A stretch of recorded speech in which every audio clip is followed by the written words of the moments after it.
केरला के राज्यपाल श्रीमान आरिफ मोहम्मद खान, केरल के मुख्यमंत्री श्रीमान पिनाराई विजयन जी, देश के रक्षा मंत्री श्रीमान राजनाथ सिंह जी, केंद्रीय मंत्रिमंडल के मेरे अन्य सहयोगीगण, chief of naval staff admiral R Harikumar ji, MD Cochin shipyard, सभी विशिष्ट एवं गणमान्य अतिथिगण और इस कार्यक्रम में जुड़े मेरे प्यारे देशवासियों, आज यहां केरला के समुद्री तट पर भारत का हर भारतवासी एक नए भविष्य के सूर्योदय का साक्षी बन रहा है। आईएनएस विक्रांत पर हो रहा ये आयोजन विश्व क्षितिज पर भारत के बुलंद होते हौसलों की हुंकार है। आजादी के आंदोलन में हमारे स्वतंत्रता सेनानियों ने जिस सक्षम, समर्थ और शक्तिशाली भारत का सपना देखा था, उसी एक सशक्त तस्वीर आज हम यहां देख रहे हैं। विक्रांत विशाल है, विराट है, विहंगम है। विक्रांत विशिष्ट है, विक्रांत विशेष भी है। विक्रांत केवल एक युद्धपोत नहीं है, ये 21वीं सदी के भारत के परिश्रम, प्रतिभा, प्रभाव और प्रतिबद्धता का प्रमाण है।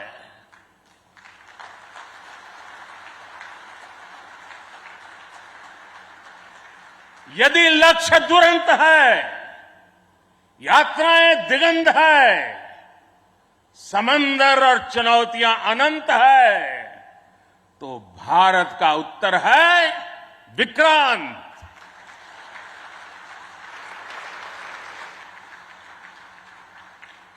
आजादी के अमृत महोत्सव का अतुलनीय अमृत है विक्रांत।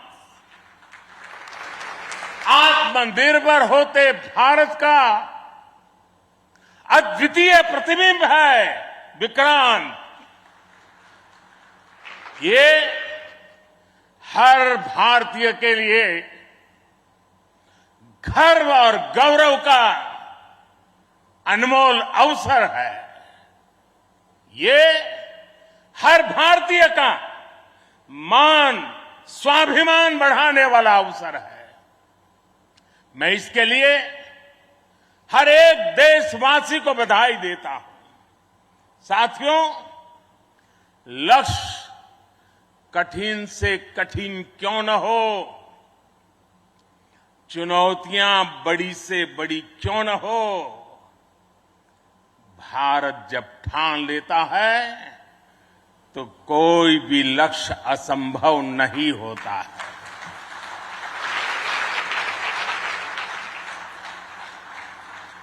आज भारत विश्व के उन देशों में शामिल हो गया है जो स्वदेशी तकनीक से इतने विशाल एयरक्राफ्ट कैरियर का निर्माण करता है।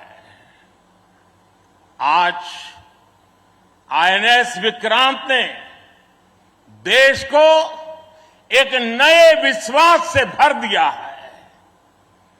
देश में एक नया भरोसा पैदा कर दिया है। आज विक्रांत को देखकर समंदर की ये लहरें, आह्वान कर रही है। अमर्त्य वीर पुत्र हो, अमर्त्य वीर पुत्र हो, दृढ़ प्रतिज्ञ सोच लो, प्रशस्त पुण्य पंथ है, प्रशस्त पुण्य पंथ है। बढ़े चलो, बढ़े चलो, बढ़े चलो।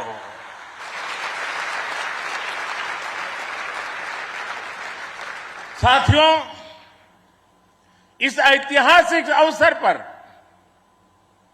मैं भारतीय नौसेना का कोचिन शिपयार्ड के सभी इंजीनियर्स, वैज्ञानिकों और मेरे श्रमिक भाई बहनों का अभिनंदन करता हूं, जिन्होंने इस सपने को साकार किया है। केरला की पुण्य भूमि पर देश को ये उपलब्धि एक ऐसे समय पर मिली है जब ओणम का पवित्र पर्व भी चल रहा है। मैं सभी देशवासियों को इस अवसर पर ओणम की हार्दिक शुभकामनाएं भी देता हूं। साथियों, आईएनएस विक्रांत के हर भाग की अपनी एक खूबी है, एक ताकत है, अपनी एक विकास यात्रा भी है।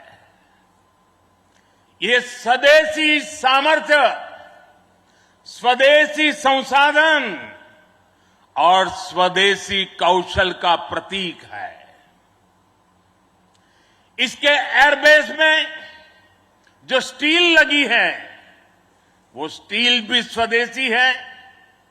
ये स्टील डीआरडीओ के वैज्ञानिकों ने विकसित किया, भारत की कंपनियों ने प्रोड्यूस किया।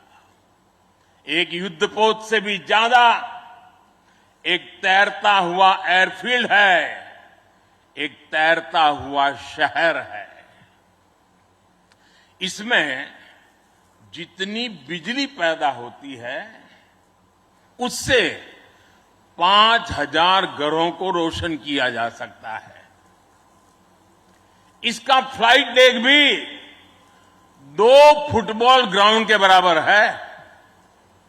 विक्रांत में जितने केबल्स और वायर्स इस्तेमाल हुए हैं, वो कोची से शुरू हो तो काशी तक पहुंच सकते हैं।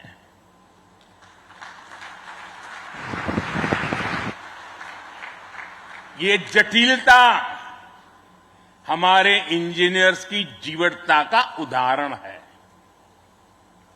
मेगा इंजीनियरिंग से लेकर नैनो सर्किट्स तक पहले जो भारत के लिए अकल्पनीय था, वो हकीकत में बदल रहा है।